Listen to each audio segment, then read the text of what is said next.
What's up, guys? Welcome to episode 211 of Real Estate Podcast. I'm here with Griffin.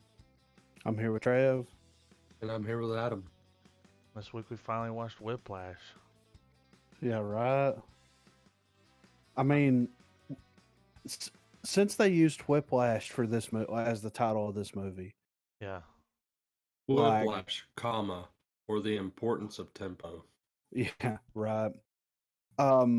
It's amazing the way that they use that as the title of the movie over Caravan. Yeah. You know what I mean? Because you would think after watching the movie that Caravan will be the obvious choice of the film because of, the significance of the song. Yeah.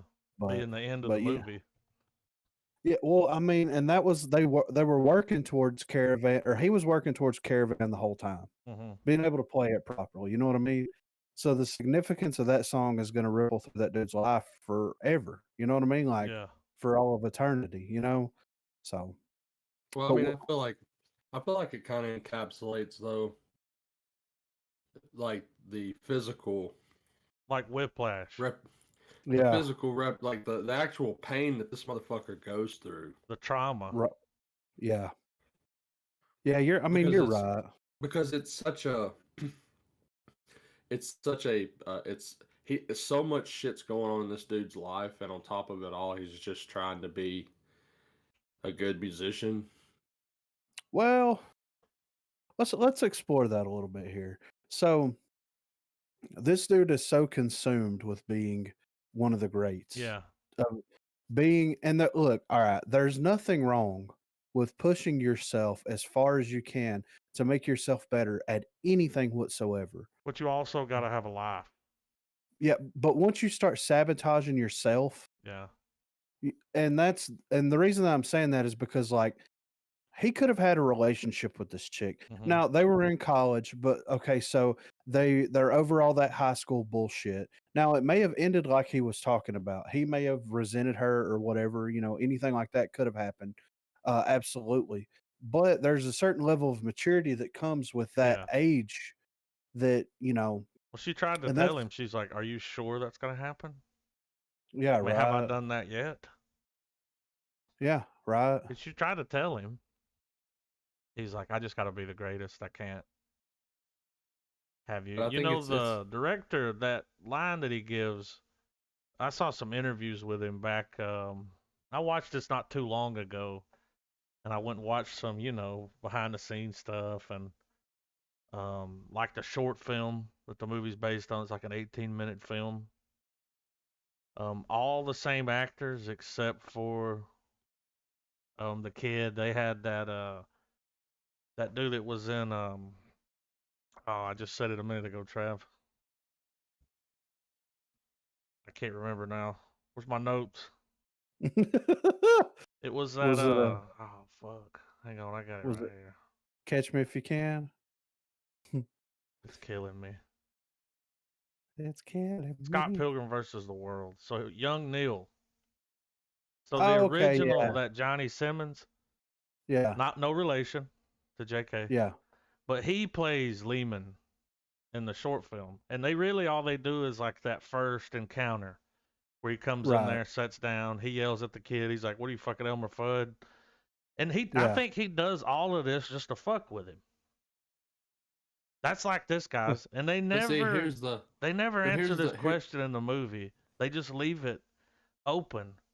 But I'm almost certain that Fletcher took that folder. Oh, yeah. Because he knew. He knew that kid, he said, "You know this, I need visual cues." Yeah. He did it on purpose. Well, the way that I interpreted it was he was in there practicing. Dude comes in there, so he had probably been keeping his eye on this kid for a while before making his presence. Before making his presence known. And he recognized talent within him. Well, he could do the swing. He had that swing note. Yeah. So, and his Fletcher's approach to motivating children, or young adults, I guess you could say, his way of motivating these people is to drive them to it by using like derogatory, remarks and that was his method. Now, the method worked, Yeah. right? I mean, there's no doubt about that. The method absolutely worked, and Well, I mean, to be proficient in something, extremely proficient, that also comes with a certain skill set that allows you to react to the unexpected. Mm-hmm. Say you're in the middle of performing and you notice something that would fuck it all up, but you keep going. Yeah. You don't break it. Like it's it's an extreme verbally abusive, and it got physical. Yeah. It just became this very abusive relationship. Oh yeah. But it's one of those things where like the proof's in the pudding though. You know what I mean? Like he never had his great until that moment, but he had some kids that went on to be very successful musicians, right? Mm-hmm.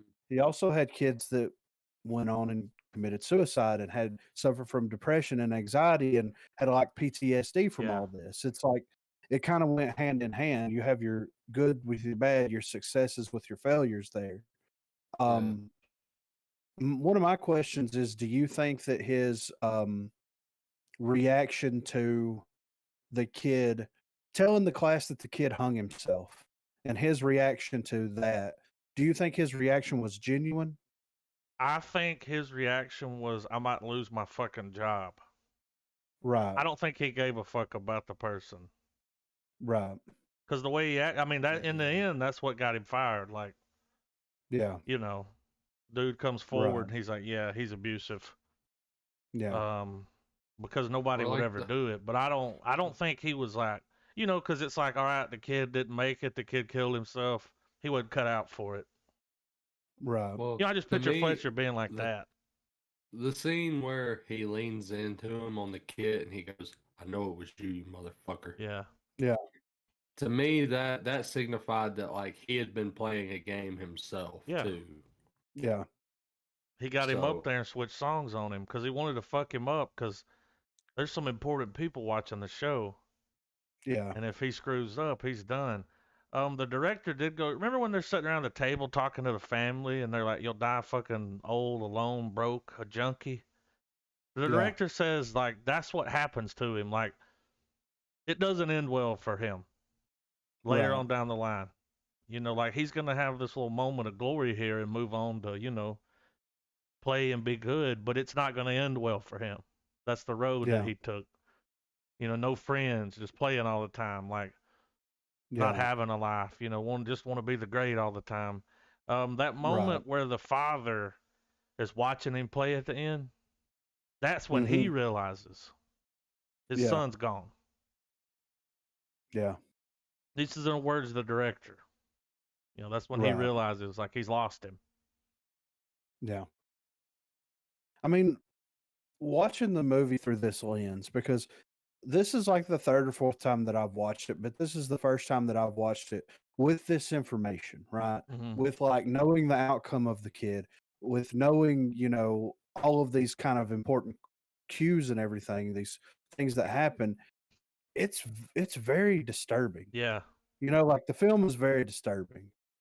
And it's very sad because like, I get it, man. We've all been in this situation where we want to be good. We want to be the best. We dedicate all this time and money and everything into this, whatever it is. It doesn't matter what it is, but we invest all this stuff into it. And then to have an outside force, you know what I mean? Kind of dictate all that and destroy all that. You know what I mean?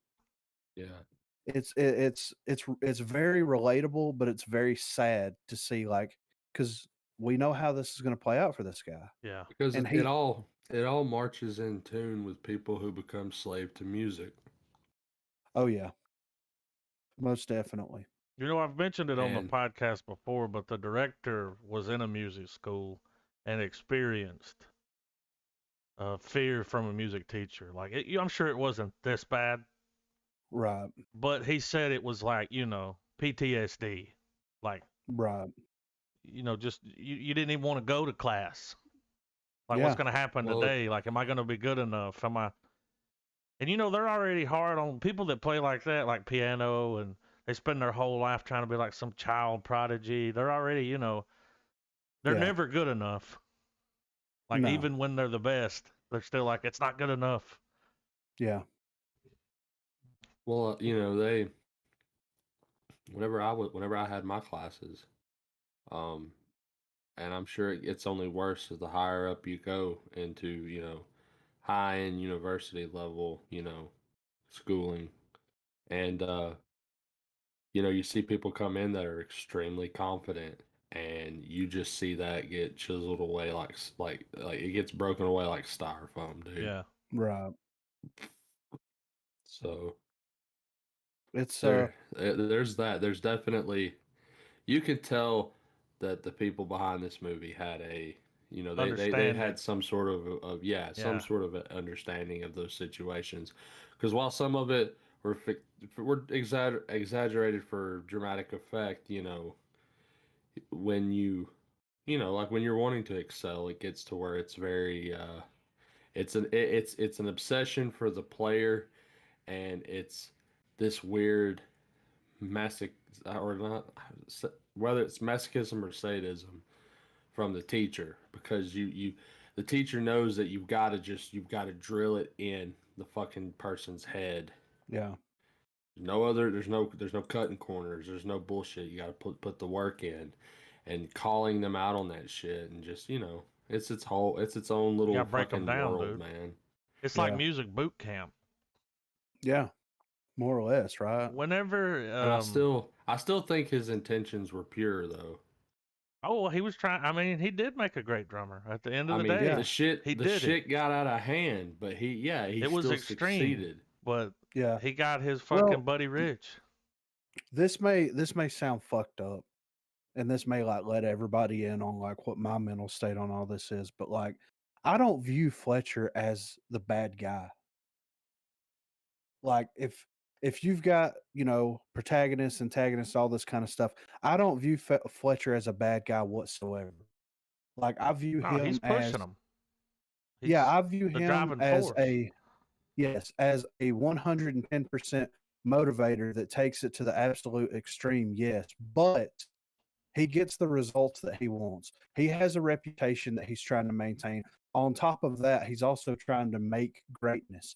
He pulls these kids into his choir, right, or his ensemble, right? Because he recognizes greatness in every single person that he pulls into there. He's not pulling some random fucks off the street that happen to be playing a fucking instrument. He's pulling people that enrolled that want to make this their lifelong career, and he recognizes something in them. And you see that through the kid whenever he's talking to his dad and everything. He's like, oh, I was drumming and he came in there. It's like, maybe he'll, blah, blah, blah. And you see this excitement growing in this kid as he's being recognized for for his talents and what he's able to do on the drums. It's hard for me to say that Fletcher's the bad guy. He's a fucking dick. By all means, he's a dick. But